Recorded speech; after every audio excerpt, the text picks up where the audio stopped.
You're live. Am I live? Sometimes it says I'm live and I'm not actually live. Okay, I'm live. I don't know how many of you will watch this one first. Of course, you're not supposed to watch this one first, but the other one's long and this one will be shorter, and some of you will like these music selections arguably better, but I don't know why. Probably because you're Gen Y or Z and want to think you're Gen X because you like some of these bands, I guess. Anyway, for those of you who didn't tune into the previous video, the purpose of this is none, but the catalyst was I watched a video where a mom and a daughter argued about, I guess, whose music was better, so it was supposed to be the idea. And the mom and the daughter both had some questionable choices that didn't necessarily belong strictly to their generation or was on the cusp of a generation or was from the previous generation. The mom liked some boomer music and whatever. Not that boomer music is automatically bad or didn't affect Gen X growing up, but like the band Heart I mentioned in the previous video, like their biggest hit was in the 80s and not sung by the lead singer with her sister, who was the guitar player. Like, okay, random, but Heart still had, hits into the 90s or whatever. Even though technically they're a 70s band, right? And I didn't mention Edie Brickell and New Bohemians in the last video because they were kind of big for a minute there, so they should have been in the 80s. So Easter egg for those of you. There will be a couple more Easter eggs in here of groups that I didn't mention but got bigger in the 90s, and I mentioned that in the previous video that I was going to be able to make a 90s video, and here I am making it already. I have 2 or 3 that you might dispute. But getting right into it, A to Z, I don't have cassette tapes this time for all of them. Unfortunately, can't use the. Oh, these 3 are out. Yeah, I didn't bother to go through all my tapes this time.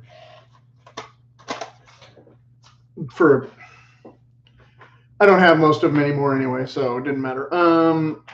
And I misplaced my pen. Okay, last time I was using my pen a lot, but this time I'll be using it less because, like I said, my list is was pretty fast this time, but less comprehensive. So starting off in the 90s, like I said in the previous video, we could include Tori Amos. Again, in their video, they used last names last and first names first. So if your name was R.D. Shaw, you'd be an A instead of F, which makes no sense to anybody who worked in a record store. If you know what a record store, I should have mentioned the record store in the 80s, right? Except record stores got even like more popular kind of in the 90s briefly because CDs were soulless and bad. And unfortunately, and cassettes went way up in price, but were still more affordable. So still collected quite a few cassettes in the 90s. But again, I said Audio Slave, which came later, but they're a grunge offshoot. So pretty much anything grunge, I said, was Gen X. So Alice in Chains, of course, I mentioned them already, but they start, even though I already mentioned Tori Amos and Audio Slave, they're, my obvious selection for this list. Then in B, we have Bjork, Beck. I'm not doing these in quite alphabetical order. Bare Naked Ladies, I mean, they were huge. Buffalo Tom, not as huge. Breeders. I didn't mention the Pixies in the 80s because when we get to P, we'll learn that, again, Pixies, super big in the 90s, even though I think they had already broken up, kind of. Let's see, in the previous video, we had talked about the Cranberries. So obviously, yes, the Cranberries start this list. And then I'll put Sheryl Crow in here, even though she's a boomer-ish and partly adult contemporary. Then in D, we have Dinosaur Jr., D-Light, and that one great live version of that Dishwalla song that I heard that I liked way better than the single. And then could have been mentioned in the 80s, but didn't. Enya. And then did mention in the previous, although they came later a bit, Foo Fighters. I still consider them Gen X. The guys from Nirvana. Come on, you know. And obviously, you know, we'll get to that in a minute. In G, we have the Goo Goo Dolls, but also the Gin Blossoms. But then Green Day is another one that there was overlap. Because I think the daughter actually tried to claim Green Day instead of the mom. H, we have Hootie and the Blowfish. Hello, I never owned any of their music, but you could not walk without tripping over them. For I went ahead and included Chris Isaak, even though he might be older than a boomer, I'm not sure. But he's definitely Gen X as much as boomers. Then J, of course, we have Jewel. Hello. But we also have a band. I don't know if I can show that. That might get censored. Are we allowed to say the name? Jane's. Wah, wah, wah. Then for K, we have Lenny Kravitz, which I think we traded him for the Wu-Tang Clan on a Dave Chappelle episode or something. Not sure that that's a trade I would make. Or no, I'm joking. I wasn't involved in the actual trade. If you know, you get the joke. Then in L, we have solid alliteration again. Lisa Loeb, not quite as famous as Joan Jett, or maybe Joe Jackson is less or more. I don't know, but Lisa Loeb, yes. Then I had mentioned, I think, her Sarah McLachlan is going to be my M. I'm sure I could think of plenty of other M's. They had Metallica, another band that starts in the 80s but gets huge in the 90s. Then, of course, we get to M. Then we go to N. In that one, I had messed up and I had said the daughter said New Kids on the Block or something, but the mom said New Kids on the Block, I think it was. But New Kids on the Block to me would be more the daughter almost. Whereas, of course, I'm going with Nirvana. But also No Doubt and Ned's Atomic Dustbin. Extra points for Ned's Atomic Dustbin. The first tapes I bought that were actually kind of fast music, more or less. Or not the first, but the first power poppy kind of stuff, I guess. Because I liked them way before I liked Green Day or Smashing Pumpkins. Then we go to O. I had mentioned Joan Osborne in the previous because of Ozzy Osbourne. And I had shown my Sinead O'Connor tapes because, of course, she's, 1990 or something. But the second one, I think the first tape came out in 88. I forget. Anyway, so she's kind of on the cusp of the 80s and the 90s, but she's solid Gen X.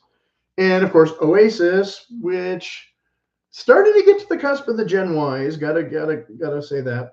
But still, Oasis, I'm going to say solid Gen X. Then we get to P, like I said, Pearl Jam in the previous. Pixies, again, did they break up yet? They were kind of right on the verge there.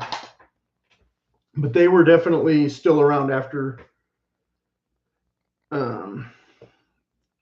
some of the other ones, maybe. I don't remember exactly. But I mean, I had mentioned, but they were definitely before No Doubt and all that kind of thing. But they were definitely contemporary with some of these other ones that had an earlier record that wasn't as huge and all that kind of thing. Blah, blah, blah. So for P, where we said the Pixies, we also have the Pavement, though, which again, not as big of an earlier record and then a really big next record. Proclaimers, obviously. Now for Q, I'm going to cheat because I couldn't think of any Qs. But Queen, that they used for their Q for both of them, I'm going to use for Gen X here because Wayne's World came out in 92. And what is more Gen X than frickin' Wayne's World? Not much. And that was when Bohemian Rhapsody got popular again, and that daughter wouldn't even know who Queen was if it wasn't for probably that movie. So there. And then, okay, now in the next two, both could have been in the 80s list, REM and Red Hot Chili Peppers. But of course, Red Hot Chili Peppers got way huge in the 90s, and so did REM, and they crossed over into pop big time, whereas they had both been alternative bands in the 80s and not really known, blah, blah, blah. So then going next, Smashing Pumpkins, same thing. They had an earlier record that like 4 people bought, and then they had this record that everybody bought, and then they had this record that everybody bought, and then this record that everybody, But you also have Seal, who was a big solid hit guy. Soundgarden I mentioned in the previous video. I did not mention Sonic Youth in the previous video. Another band that's, are they boomers? I don't even know how old they are. I'm pretty sure they're pretty solid Gen X though. They definitely not as huge with the Gen Y. I don't remember too many Gen Ys running around screaming about Sonic Youth as much as some other bands. Oh, I forgot what Mother Love Bone, right? Band that you only heard of because you bought this soundtrack and that kind of thing. Lump Soul Asylum in there. They're boomers, I'm pretty sure, but they got big. So I said Soundgarden, right? Probably 3 times already. Okay, then in T, I only have Shania Twain because I was lazy and I didn't bother. U, I have Urge Overkill. I think they did a cover of a song or something. I forget. I just remember hearing about them more than hearing them. I also forgot Afghan Wigs. That was another band I was supposed to like, and some other ones that I never caught on. This band that nobody talks about anymore, but they were pretty big, Veruca Salt. And then, of course, Wallflowers, which was the name of one of my bands. We had just got rid of a guy and had to change our band name because another band had the name. So we got Wallflowers, and we played one whole show, which I think was my 20-something birthday party. And we played one show and then found out Jacob Dylan had just come out with a hit single like 2 weeks later or some crap.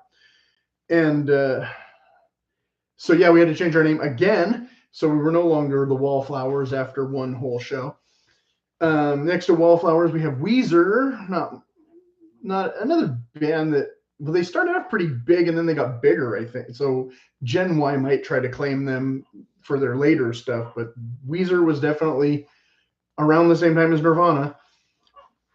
And then this one I'm going to cheat. White Zombie, but the Zombie is also going to be my Z for Rob Zombie, right? I'm just saying that now to get it over with because I don't have a Z. And then X in the last one, in their video, they said there were no good X bands for either Gen X or Gen Y.